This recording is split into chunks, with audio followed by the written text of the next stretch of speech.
மிலோ, ஒரு பஞ்சி போன்ற ஆரஞ்சு பூனை பாட்டி மேய் பேக்கிங் செய்வதை விரும்பி பார்த்தது. தனது சொந்த சுவையான உணவுகளை செய்ய அவன் கனவு கண்டான்.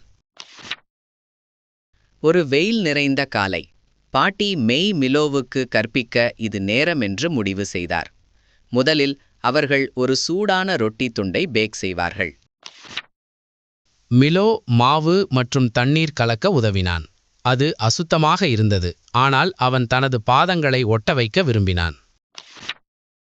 அடுத்து மாவை பிசைய வேண்டும்.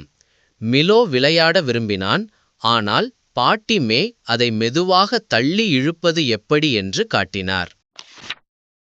பிறகு மாவு ஓய்வெடுத்து எழும்ப வேண்டும்.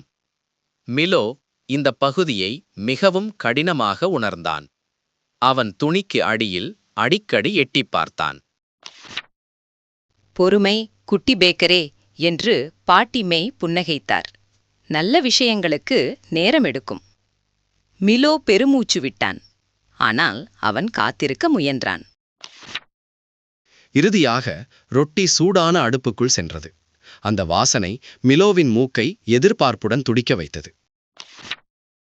பொன்னிற பழுப்பு நிற ரொட்டி வெளியே வந்தபோது அவர்கள் அதை ஒன்றாக செய்ததை மிலோ நம்ப முடியவில்லை.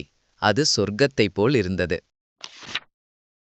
இப்போது கேக்குகள் மற்றும் குக்கீஸுக்கு நேரம் என்று பாட்டி மேய் அறிவித்தார். மிலோ முணுமுணுத்தான்.